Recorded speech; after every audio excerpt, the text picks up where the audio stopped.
ओम शांति। ओम शांति। आज की तारीख है 21 अगस्त 2022। अव्यक्त महावाक्य, अव्यक्त बाप दादा रिवाइज कोर्स की मुरली, जिसकी ओरिजिनल डेट है 2 मार्च 1992। महाशिवरात्रि मनाना अर्थात प्रतिज्ञा करना, व्रत लेना और बलि चढ़ना। महाशिवरात्रि मनाना अर्थात प्रतिज्ञा करना, व्रत लेना और बलि चढ़ना। आज दिव्य महाज्योति बाप, दिव्य महाज्योति बाप अपने ज्योति बिंदु बच्चों से मिल रहे हैं।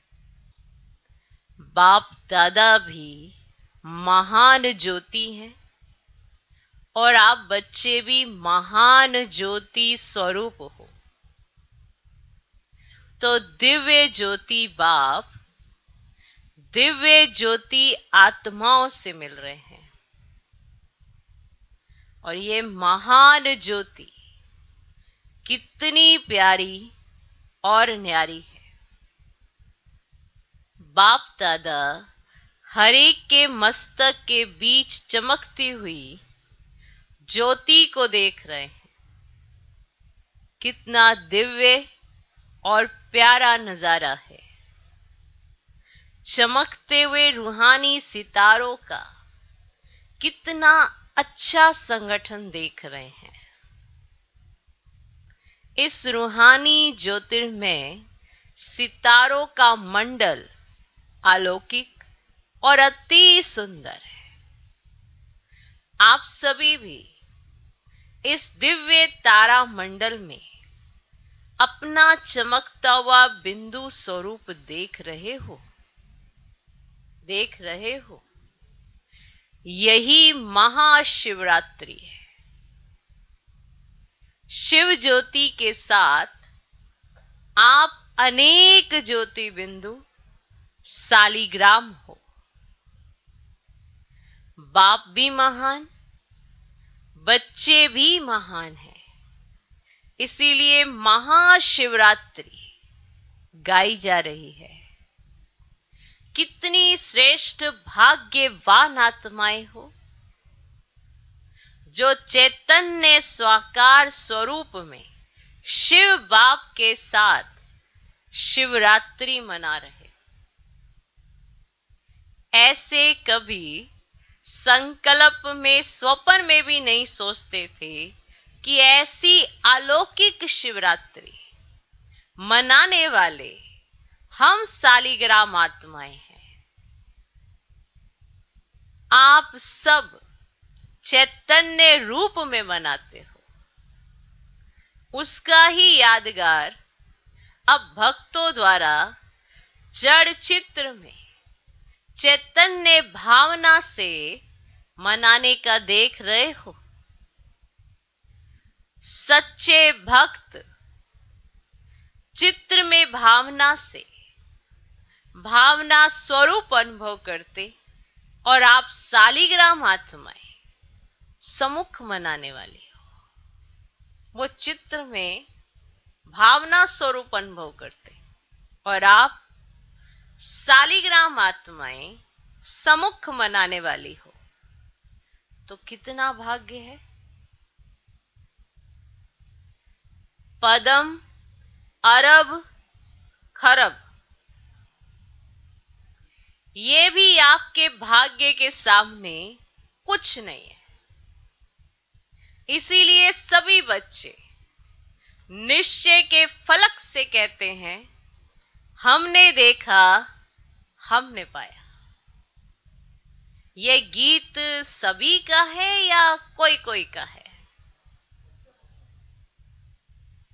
सभी गाते हैं ना?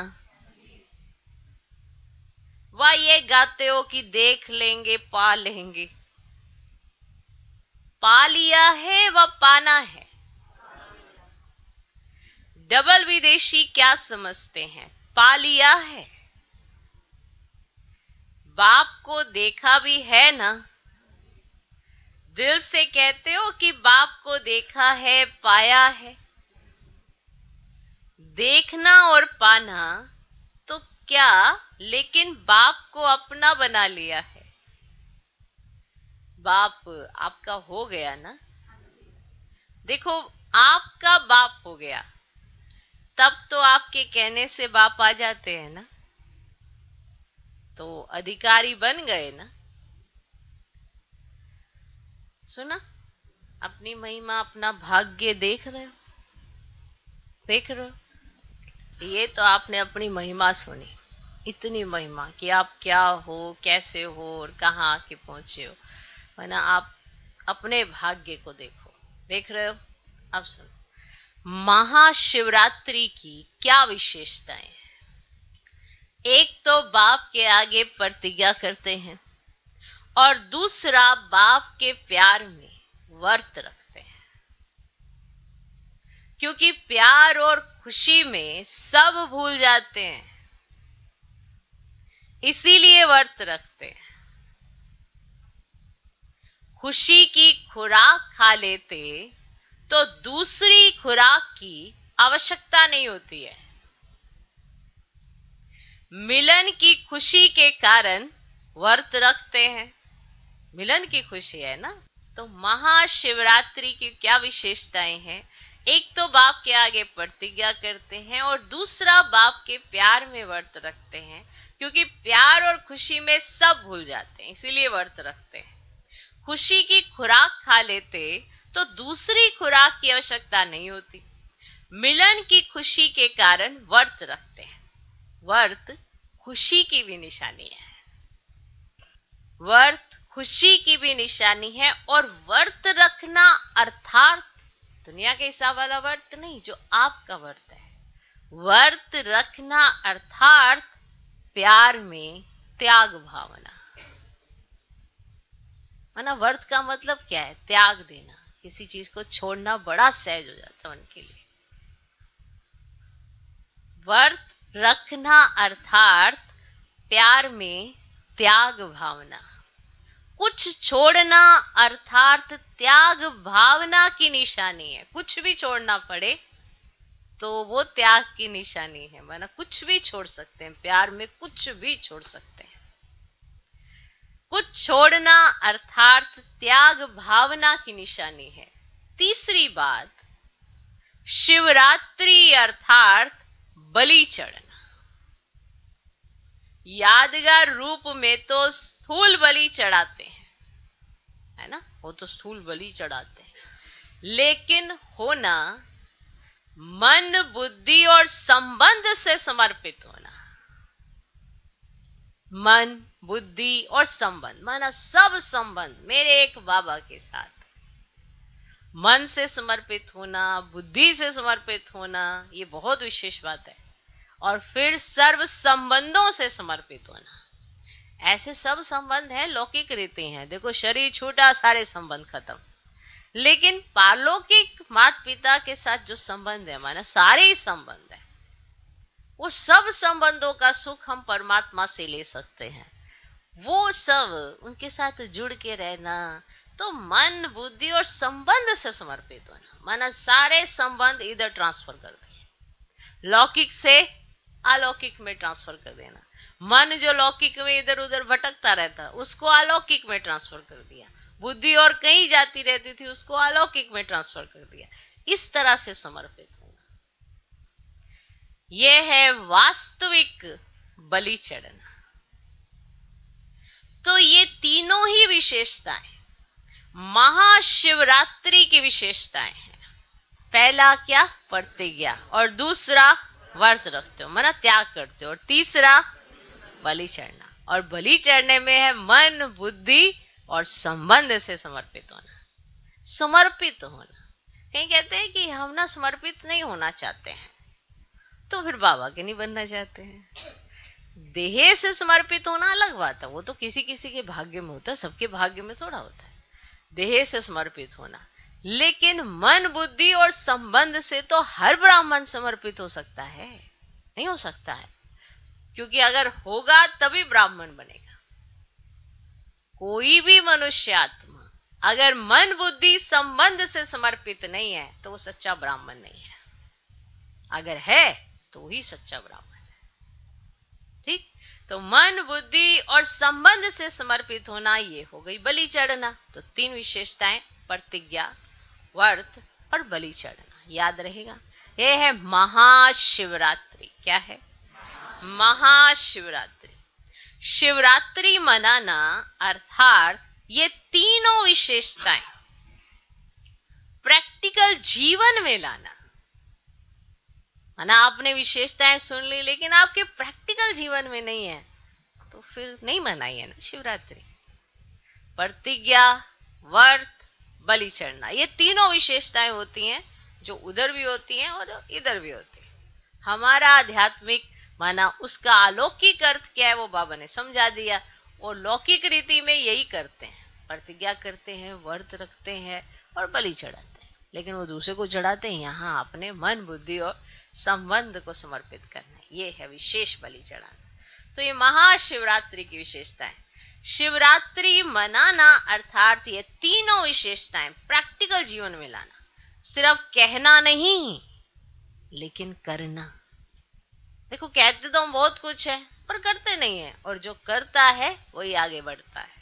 कहते तो बहुत कुछ है लेकिन सिर्फ कहना नहीं, करना। कहना और करना सदा समान हो। बाप दादा ने बच्चों की खुशखबरी का समाचार भी सुना कि चाहे भारत के बच्चों ने, चाहे डबल विदेशी बच्चों ने, सभी ने महाशिवरात्रि का प्रैक्टिकल स्वरूप प्रतिज्ञा की है। प्रतिज्ञा की है। तो प्रतिज्ञा अर्थात कहना और करना दोनों समान, ये है प्रतिज्ञा। कहना और करना दोनों समान। जो कहते हो वो करके दिखाओ, दोनों समान। सुन लिया? बहुत अच्छी बात है। सभी ने पहले बाप दादा को सबसे बड़े ते बड़ा बर्थडे का गिफ्ट प्रतिज्ञा अर्थात श्रेष्ठ संकल्प का दिया है। प्रतिज्ञा अर्थात श्रेष्ठ संकल्प का बड़े से बड़ा गिफ्ट दिया है। तो बाप दादा भी सभी बच्चों को गिफ्ट की थैंक्स दे रहे हैं। शुक्रिया शुक्रिया, माना आपने हमें गिफ्ट दिया तो थैंक्स दे रहे हैं। गिफ्ट में दी हुई प्रतिज्ञा सदा स्मृति से समर्थ बनाती रहेगी। अगर आपने स्मृति में रख ली तो आप समर्थ बन जाएंगे। पहले से यह नहीं सोचो कि प्रतिज्ञा तो करते तो हैं लेकिन पता नहीं चल सके या नहीं, ऐसा नहीं सोचो। निभा सके या नहीं निभा सके, यह सोचना अर्थात कमजोरी को आह्वान करना। अगर आपने प्रतिज्ञा की है तो ये नहीं सोचना उसके साथ पता नहीं हम निभा सकेंगे कि नहीं, पता नहीं कर सकेंगे कि नहीं। तो यह सोचना अर्थात कमजोरी को आह्वान करना। तो कमजोरी अर्थात माया को जब स्वयं ही आह्वान कर रहे हो, खुद ही बुला रहे हो, माया को आह्वान कर रहे हो, तो वह कमजोरी पहले ही तैयार रहती आने के लिए। पहले से ही कमजोरियां तैयार हैं, बुलाओ तो सही। अगर आप आह्वान कर रहे हो तो वो कमजोरी पहले से ही तैयार है, ये तो आप उसको निमंत्रण दे रहे हो। इसीलिए कोई भी संकल्प व कर्म करते हो तो समर्थ स्थिति में स्थित हो, समर्थी से करो, ये लिख लो। इसीलिए कोई भी संकल्प व कर्म करते हो तो समर्थ स्थिति में स्थित हो, समर्थी से करो। कमजोर संकल्प मिक्स नहीं करो। ये श्रेष्ठ संकल्प रखो कि हिम्मत हमारी, अटेंशन हमारा और मदद बाप का वो है ही। देखो, जिसको अपने प्रतिज्ञा पर हमें ये लगता है कि हमने कर तो ली है, पता नहीं पूरी होएगी कि नहीं होएगी, लेकिन प्रतिज्ञा की किस लिए जाती है? पूरी करने के लिए ना। कोई भी वचन दिया किस लिए जाता है? पूरा करने के लिए ना। अधूरा रखने के लिए थोड़ा दिया जाता है। तो अगर प्रतिज्ञा कर ली, आपने श्रेष्ठ संकल्प रख लिया, तो आप हिम्मत रखो, अटेंशन रखो, बस। बाकी मदद तो बाप की है ही है। इस विधि से प्रतिज्ञा प्रैक्टिकल में लाने में बहुत सहज अनुभव करेंगे। अगर आपने सोचा है कि मुझे तो हिम्मत रखनी है, मुझे तो इस प्रतिज्ञा को पालन करना है, अटेंशन देना है, तो बाबा की मदद आपको मिलेगी ही मिलेगी, उसकी चिंता नहीं करो, बाबा करवा लेंगे। पर हिम्मत आपकी और अटेंशन भी आपका चाहिए, तो वो हो जाएगा। तो ये बहुत सहज अनुभव करेंगे। सदैव ये सोचो, अब क्या सोचना है? सदैव ये सोचो, अनेक कल्प की विजयी आत्मा मैं हूं। ये है श्रेष्ठ संकल्प। आपने जो संकल्प किया, उसके साथ साथ आपको ये भी संकल्प करना पड़ेगा, क्योंकि आप कल्प कल्प की विजयी आत्माएं हो। पहले भी किया था, अभी भी कर रहे हो, कौन सी बड़ी बात हो? ठीक। तो इस विधि से प्रतिज्ञा प्रैक्टिकल लाने में वो सहज अनुभव करेंगे। तो सदैव क्या सोचेंगे कि मैं कल्प कल्प की, माना अनेक कल्प की विजयी आत्मा हूं। मैं ही हूं क्या? विजयी आत्मा। विजय की खुशी, विजय का नशा शक्तिशाली बना देगा। विजय आप ब्राह्मण आत्माओं के लिए सदा साथी बन बंधी हुई है, और कहां जाएगी? विजय माने इसीलिए कहा जाता ना, आप श्रेष्ठ संकल्प करो, उसे होना ही है, पूरा होना ही है उसे, बस आप श्रेष्ठ संकल्प करना। तो विजय आप ब्राह्मण आत्माओं के लिए सदा साथी बन बंधी हुई है, और कहां जाएगी? सिवाय पांडवों के विजय ने किसको साथ दिया? कितनी बड़ी बात है। माना पांडवों की तो जीत निश्चित है, तो बताओ, सिवाय पांडवों के विजय ने किसको साथ दिया? वही पांडव हो ना, जो विजयी रहते हैं, वही पांडव हो ना। जब बाप साथी है, तो विजय भी आपकी साथी है। सदा अपने मस्तक पर विजय का तिलक लगा हुआ ही है, यह देखो। कोई भी श्रेष्ठ संकल्प करते हो, कोई भी प्रतिज्ञा करते हो, ये नहीं होगी ऐसा सोचना ही नहीं। होनी है तभी आप कर रहे हो ना, क्योंकि आप तो पांडव हो और आप विजयी पांडव हो, तो होना ही है ये निश्चय। वही वाले पांडव हो ना? अभी तो हाँ जी कह रहे हैं बहुत। जब बाप साथी है तो विजय भी आपकी साथी है। सदा अपने मस्तक पर विजय का तिलक लगा हुआ ही है, यह देखो। जो प्रभु के गले का हार बन गए, है ना, भगवान के गले में आप हार बनकर लगे हुए हो, जो प्रभु के गले का हार बन गए, उनकी हार कभी हो ही नहीं सकती। भगवान की हार हो सकती है क्या? और आप उसके गले का हार, तो उनकी हार कैसे हो सकती है जो भगवान के गले का हार हो? नशा आ रहा है, धीरे धीरे धीरे धीरे चढ़ा रहे हैं। संपूर्ण विजयी के रूप में अपना यादगार विजय माला देख रहे हो ना? ऐसे तो गायन नहीं है ना, विजय और हार, विजय और हार माला है, ऐसा है क्या? है ये विजयी हार और ये है हार, हारते हुए, ऐसा है क्या? नहीं, विजय माला है। विजयी मन के तो आप हो ना। मैंने फिर बाबा भी पूछना, हो ना आप? अच्छा, तो विजयी माला के मन के कभी हार नहीं खा सकते। हर एक ने जो संकल्प किया, बाप दादा ने सारी सीन देखी, अच्छे उमंग उत्साह से, खुशी खुशी से प्रतिज्ञा ली है। और आप चैतन्य शालिग्रामों ने प्रतिज्ञा ली है, इसीलिए तो भक्त भी उसका यादगार बनाते रहते हैं। तो क्या प्रतिज्ञा ली है कि तपस्या के संबंध से कल सभी ने 56वीं शिव जयंती पर 56 प्रतिज्ञाएं की हैं। सुना? तो बाबा कहते, आप चैतन्य शालिग्रामों ने प्रतिज्ञा ली है, इसीलिए तो भक्त भी उसका यादगार मनाते रहते हैं। बलि चढ़ चुके, बलि चढ़ना अर्थात महाबलवान बनना। महाबलवान बनना। बलि किसकी चढ़ाते हैं? कमजोरियों की। जब कमजोरियों की बलि चढ़ा दी तो क्या बन गए? महाबलवान। अच्छा, सबसे बड़ी कमजोरी है, सबसे बड़ी कमजोरी है देह अभिमान,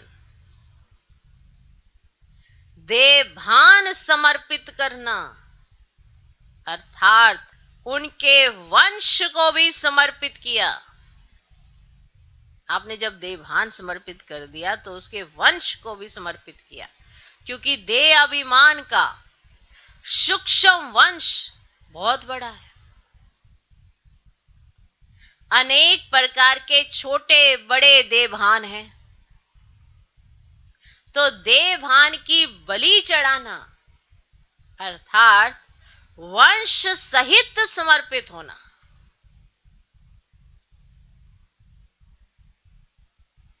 अंश भी नहीं रखना। अंश मात्र भी अगर रह गया तो बार बार चुंबक की तरह खींचता रहेगा, आपको पता भी नहीं पड़ेगा। ना चाहते भी चुंबक अपने तरफ खींच लेगा। ऐसे नहीं समझना, ऐसे कोई समय के लिए या देह अभिमान का कोई प्रकार का काम में लाने के लिए किनारा करके रखें, ऐसे नहीं समझ लेना। चलो थोड़े समय में कभी जरूरत पड़ी तो देह अभिमान तो चाहिए, थोड़ा देर के लिए या रख लेते, ऐसे नहीं समझना। फिर क्या कहते हैं, इसके बिना ना काम नहीं चलता ना। देह अभिमान देह भान के बिना काम चलता है, लेकिन थोड़े समय की विजय दिखाई देती है। अभिमान को स्वमान समझ लेते हो, जो अभिमान आ गया है ना उसको स्वमान समझ लेते हो। लेकिन इस अल्प काल की विजय में बहुत काल की हार समाई हुई है, और जिसको थोड़े समय की हार समझते हो वो सदा काल की विजय प्राप्त कराती है। इसीलिए देह अभिमान के अंश मात्र सहित समर्पित हो, इसको कहा जाता है शिव बाप के ऊपर बलि चढ़ना, अर्थात महाबलवान बनना। ऐसी शिवरात्रि मनाई है ना, मनाई है ना। यह व्रत धारण करना है। वे लोग तो स्थूल चीजों का व्रत रखते हैं, लेकिन आप क्या व्रत लेते हो? श्रेष्ठ वृत्ति द्वारा, अब लिख लो आपने क्या व्रत लिया है। श्रेष्ठ वृत्ति द्वारा यह व्रत लेते हो कि सदा कमजोर वृत्ति को मिटाए। कौन सा व्रत लेते हो? श्रेष्ठ वृत्ति द्वारा यह व्रत लेते हो कि सदा कमजोर वृत्ति को मिटाए, शुभ और श्रेष्ठ वृत्ति धारण करेंगे। ये व्रत लेते हो।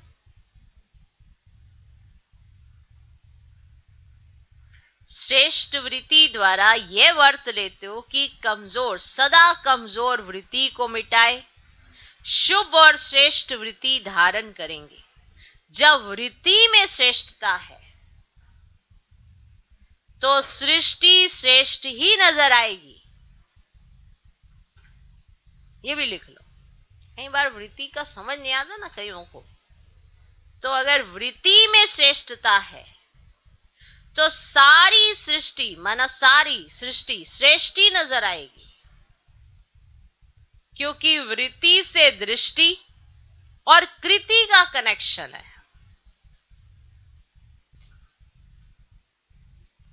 कोई भी अच्छी व बुरी बात पहले वृत्ति में धारण होती है, फिर वाणी और कर्म में आती है।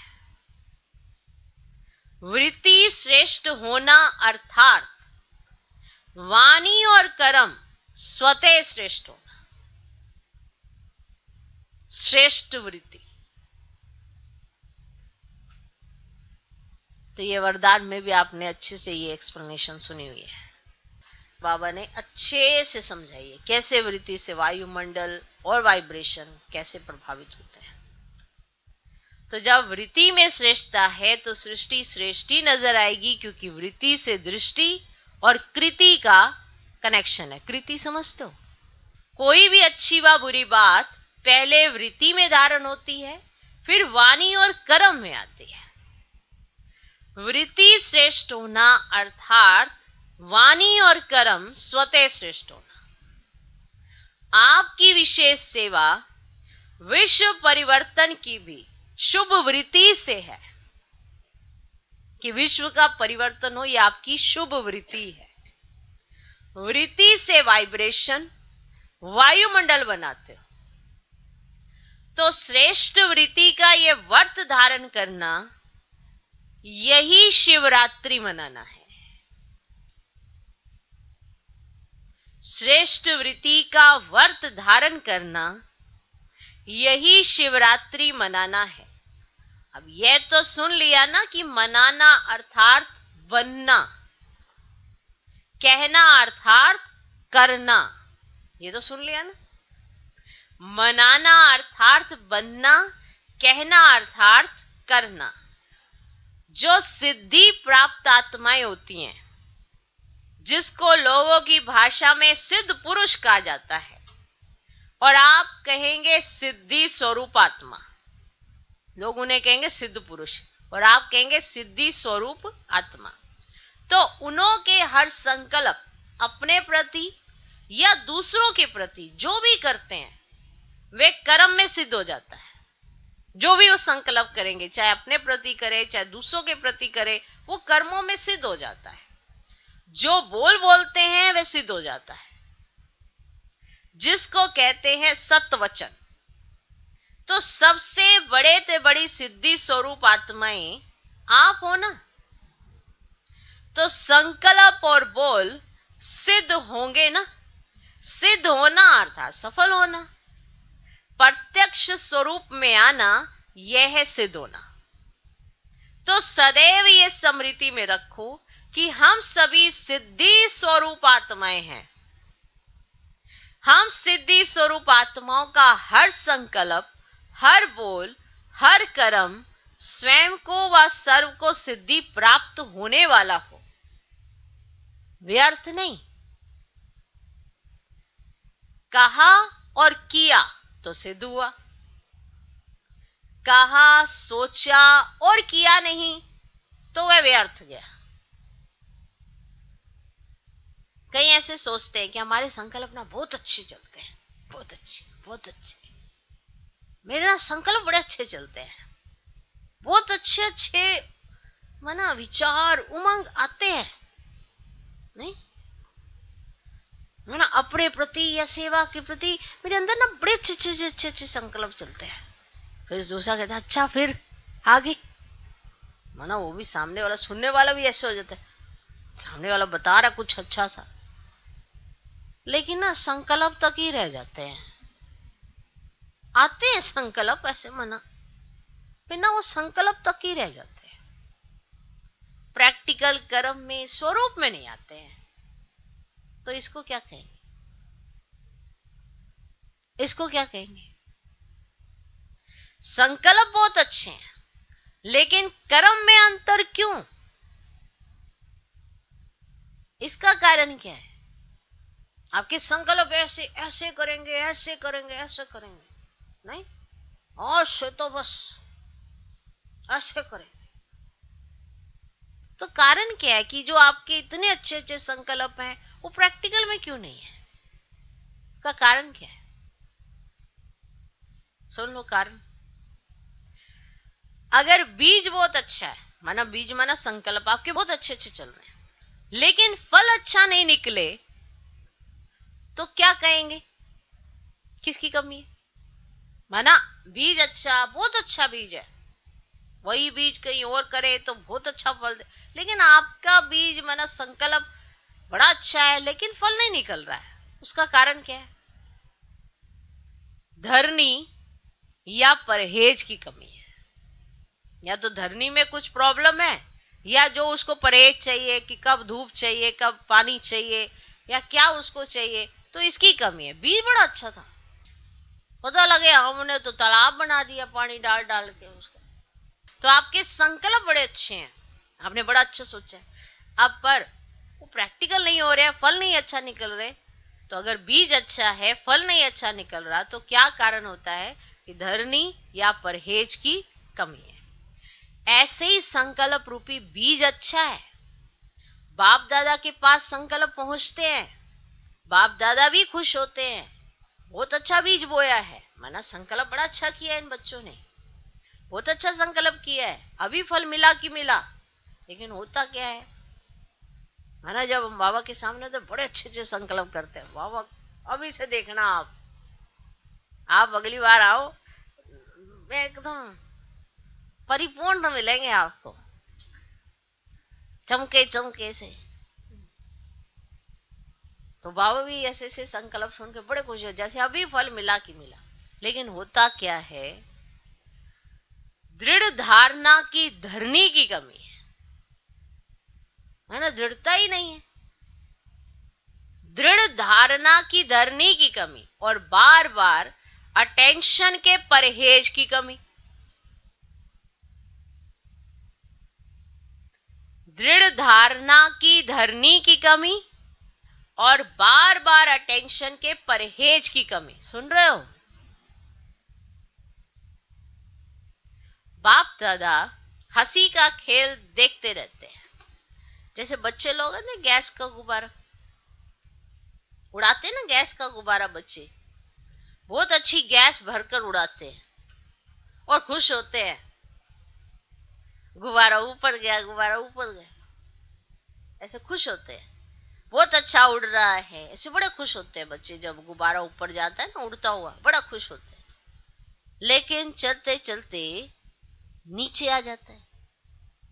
तो कभी भी पुरुषार्थ में निराश नहीं बनो, कभी भी पुरुषार्थ में निराश नहीं बनो। करना ही है, होना ही है, बनना ही है, विजय माला मेरा ही यादगार है। निराश होके यह नहीं सोचो अच्छा कर लेंगे, देख लेंगे, नहीं, कल तो क्या अभी करना ही है। अगर निराशा को कुछ सेकंड व मिनट भी अपने अंदर स्थान दिया, निराशा को कुछ सेकंड या मिनट भी अपने अंदर स्थान दिया, तो फिर वह सहज जाने वाली नहीं है। अगर आपने एक सेकंड के लिए भी निराशा को अपने अंदर स्थान दे दिया, एक मिनट के लिए भी निराशा को अपने अंदर स्थान दे दिया, तो वो इतनी आसानी से जाने वाली नहीं है। उसको भी ब्राह्मण आत्माओं के पास मजा आता है। इसीलिए निराश कभी नहीं बनो, अभिमान भी नहीं, निराशा भी नहीं, अभिमान भी नहीं, निराशा भी नहीं।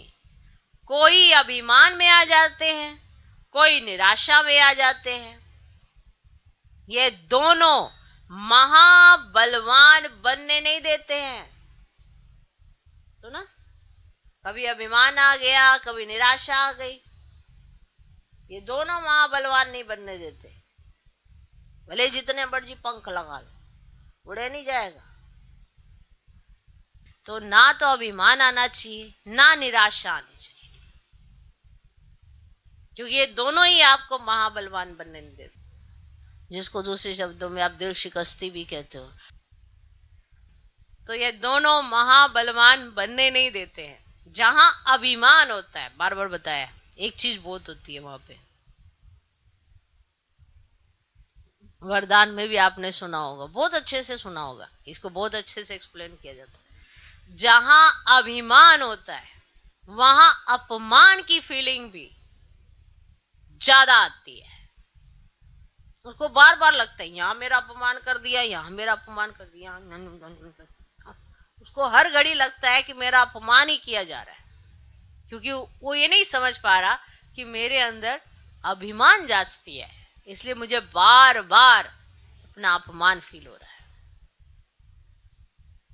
तो जहां अभिमान होता है वहां अपमान की फीलिंग भी ज्यादा आती है। कभी अभिमान में, कभी अपमान में, दोनों से खेलते रहते हैं। कभी अभिमान आ गया, कभी अपमान फील हो गया, दोनों से ही खेलते रहते हैं। जहां अभिमान नहीं होगा उसको अपमान भी अपमान नहीं लगेगा।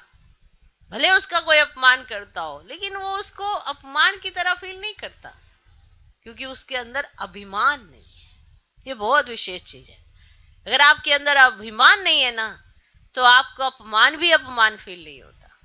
आप उसको बहुत जल्दी दूसरे स्वरूप में ले सकते हैं, बहुत ही जल्दी। जहां अभिमान नहीं होगा उसको अपमान भी अपमान नहीं लगेगा। वह सदा निर्माण और निर्माण के कार्य में बिजी रहेगा।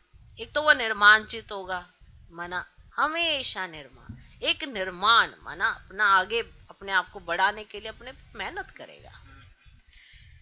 वह सदा निर्माण और निर्माण के कार्य में बिजी रहेगा। जो निर्माण होता है वही निर्माण कर सकता है। देखो, फर्क सिर्फ एक शब्द का है, मान और निर्माण, किसी चीज को बनाना। जो निर्माण होता है, माना जिसे मान शान की चाहना नहीं होती है। आज की दुनिया में जिसको थोड़ा सा भी मान शान दे दो, ऊपर भगवान को भी भगवान नहीं समझते, खुद को ही भगवान समझने लग जाते हैं। और ये मान शान के चक्कर में ही सब उलझते हैं, सब उलझते हैं। कोई किसी को गलत कहता है, कोई किसी को गलत कहता है, क्योंकि उसे अपमान फील हो रहा है, तभी वो दूसरे के ऊपर ही टीका टिप्पणी करता है। ये नहीं समझ रहा कि मुझे अभिमान आ गया है या मुझे बार बार अपमान फील हो रहा है, ये नहीं समझ पाता।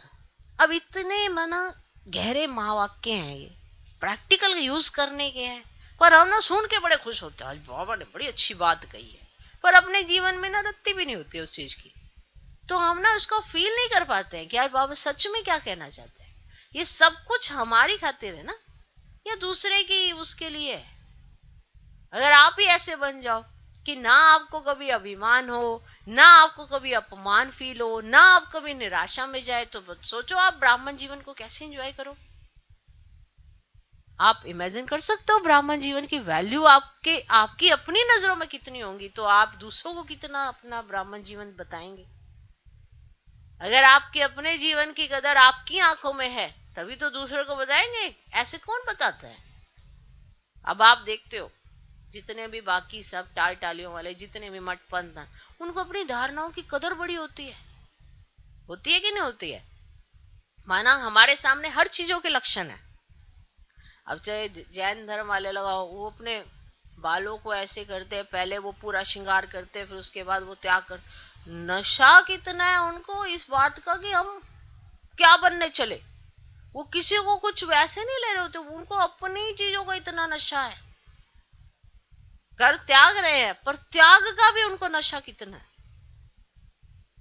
तो इसीलिए सब उनको मान देते हैं, क्योंकि उनको अभिमान नहीं है, ना ही अपमान फील हो रहा है कि अरे इनके सिर पे बाल नहीं है। नहीं, उनको इस चीज का नशा बड़ा है कि नहीं, हमने इस चीज का त्याग किया है। उनको त्याग का नशा है। आप समझ रहे हो हम क्या कहना चाह रहे हैं? कि जिसको अपने जीवन में हर चीज का नशा होता है, पता होता है कि मैं क्या कर रहा हूं, तभी वो दूसरे को बता पाता है कि मेरे जीवन की कदर कितनी है, वैल्यू कितनी है। तो ये जो अभिमान और अपमान में आप अपने जीवन की वैल्यू को खो रहे हो, अगर आपके जीवन से अभिमान निकल जाए, आपको अपमान फील नहीं होता, आप निराशा में नहीं जाते, तो आपको आपके ब्राह्मण जीवन की बहुत कदर होगी। क्योंकि आप निर्माण होंगे, और निर्माण तो स्वतः ही करेंगे। तो जो निर्माण होता है वही निर्माण कर सकता है। तो शिवरात्रि मनाना अर्थात निर्माण बन, निर्माण करने के कर्तव्य में लगना। समझा? समझा? तो आज सभी अपने दिल पर श्रेष्ठ संकल्प की डोरी द्वारा विजय का झंडा लहराओ। यह झंडा लहराना ब्राह्मणों की सेवा की रस्म है, विधि है, लेकिन साथ साथ सदा विजय का झंडा लहराता रहे। कोई भी दुख की बात होती है तो झंडा नीचे कर देते हैं, माना कोई भी ऐसे कुछ दुख की बात होती है तो झंडा थोड़ा नीचे कर देते हैं, लेकिन आपका झंडा कभी नीचे नहीं हो सकता, सदा ऊंचा। तो ऐसा झंडा लहराएंगे ना? अच्छा, तपस्या वर्ष की रिजल्ट भी मिली, सभी ने अपना अपना जज बनकर अपने को नंबर दिया। अच्छा किया, मेजॉरिटी चारों ओर की रिजल्ट से यह दिखाई दिया कि इस तपस्या वर्ष ने सबको स्व के पुरुषार्थ के प्रति अटेंशन अच्छा खिंचवाया है। जब अटेंशन गया तो टेंशन भी चला ही जाएगा ना। जब आप किसी चीज पर अटेंशन देते हो तो उस चीज का टेंशन भी चला जाएगा ना। तो टोटल रिजल्ट कईयों की अच्छी रही है। सेकंड नंबर मेजॉरिटी है, थर्ड भी है, लेकिन फर्स्ट और चौथा नंबर कम है। सेकंड नंबर के हिसाब से फर्स्ट और फोर्थ कम है, बाकी सेकंड और थर्ड ये मेजॉरिटी है। और बाप दादा एक बात पर विशेष खुश हैं कि सभी ने इस तपस्या वर्ष को महत्व दिया है, इसीलिए पेपर आए हैं। लेकिन मेजॉरिटी अच्छे रूप से पास हो गए हैं। ये संकल्प जो रखा कि तपस्या करनी है, इस संकल्प की समर्थी ने सहयोग दिया है, इसी रिजल्ट अच्छी है। खराब नहीं है, मुबारक हो। बाकी अब प्राइज तो दादियां देंगी। बाप ने सबको बहुत अच्छे की प्राइज दे दी। ऐसे नहीं कि तपस्या वर्ष पूरा हो गया अभी अलबेले बन जाए, नहीं, और बड़ी प्राइज लेनी है। सुनाया ना, कर्म और योग के बैलेंस की प्राइज लेनी है। कर्म और योग के बैलेंस की प्राइज लेनी है। सेवा और तपस्या के बैलेंस की ब्लेसिंग अनुभव करनी है, और निमित्त मात्र प्राइज लेनी है। सच्ची प्राइज तो बाप और परिवार की ब्लेसिंग ही की प्राइज है ना। सबकी ब्लेसिंग मिलना, परिवार की ब्लेसिंग मिलना, बाप की ब्लेसिंग मिलना, ये सबसे बड़ी प्राइज है। अब वह तो सबको मिल रही है। अच्छा, आज सूक्ष्म वतन बनाया है, अच्छा है। वायुमंडल अच्छा बना है। उस ज्योति देश के आगे तो यह सजा हुआ सूक्ष्म वतन मॉडल ही लगता है ना। फिर भी बच्चों का उमंग और उत्साह वायुमंडल वृत्ति को खींचता जरूर है। सभी सूक्ष्म वतन में बैठे हो, साकार शरीर में रहते मन से सूक्ष्म वतन वासी बन मिलन मनाओ। बाप दादा को खुशी है कि बच्चों को सूक्ष्म वतन इतना प्यारा लगता है, तभी तो बनाया है ना। बहुत अच्छी मेहनत करके बनाया है और प्यार से बनाया है, श्रेष्ठ उमंग उत्साह के संकल्प से बनाया है। इसलिए बाप दादा संकल्प करने वालों को, साकार में लाने वालों को, सभी को मुबारक देते हैं। यह भी बेहद के खेल में खेल है। और क्या खेल करेंगे? यही खेल करेंगे ना। कभी स्वर्ग बनाएंगे, कभी सूक्ष्म वतन बनाएंगे, ये बुद्धि को खींचता है। अच्छा, चारों ओर के सर्व ज्योति बिंदु शालिग्रामों को बाप के दिव्य जन्म व बच्चों के दिव्य जन्म की आपको सभी को मुबारक हो, मुबारक हो, मुबारक हो। माना जन्मदिन की मुबारक हो। तो बाबा ने देखो श्री कृष्ण जन्माष्टमी पे शिव जयंती की मुरली चलाई है, तो आपको बहुत बहुत मुबारक हो। ऐसे सर्वश्रेष्ठ सदा सिद्धि स्वरूप आत्माओं को, सदा दिव्य चमकते हुए सितारों को, सदा अभिमान और अपमान से न्यारे रहने वाले स्वमान में स्थित रहने वाली आत्माओं को, सदा श्रेष्ठ पुरुषार्थ और श्रेष्ठ सेवा के उमंग उत्साह की श्रेष्ठ आशाओं के दीपक जगाने वाली आत्माओं को, सदा अपने दिल पर विजय का झंडा लहराने वाली शिवमयी शक्ति सेना को, सदा पुरुषार्थ में सफलता सहज अनुभव करने वाले सफलता स्वरूप बच्चों को बाप दादा का याद प्यार और नमस्ते। हम रूहानी बच्चों की भी रूहानी बाप दादा को नमस्ते, नमस्ते, नमस्ते। Good morning, good morning, good morning. Shiv Jayanti पर बाप दादा ने ध्वज फैलाते हुए सर्व बच्चों को बधाई दी। सदा विश्व में बाप और विजयी बच्चों को यह सुख शांति देने वाला झंडा लहराता रहेगा। चारों ओर शिव बाप और शिव शक्तियों की रूहानी सेना का यह नाम बाला होता रहेगा। ये महान ऊंचा झंडा विश्व को सदा लहराता हुआ दिखाई देगा। ये अविनाशी झंडा अविनाशी बाप और अविनाशी श्रेष्ठ आत्माओं का यादगार है। तो सदा खुशी की लहरों से खुशी का झंडा, बाप के नाम बाला करने का झंडा, बाप को प्रत्यक्ष करने का झंडा लहरा रहे हो, लहराते रहेंगे। ऐसे महाशिवरात्रि पर आप सभी बच्चों को और चारों ओर के सर्व ब्राह्मण विशेष आत्माओं को बहुत बहुत बर्थडे की मुबारक और याद प्यार।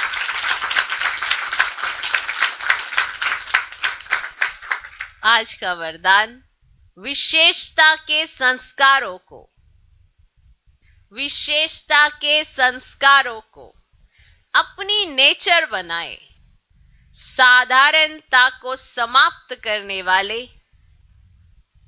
मर्जीवा भव।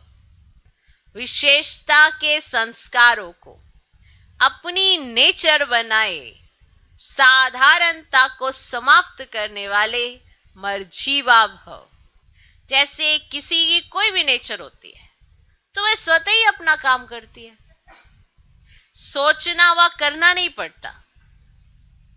ऐसे विशेषता के संस्कार भी नेचर बन जाएं और हर एक के मुख से मन से यही निकले कि इस विशेष आत्मा की नेचर ही विशेषता की है।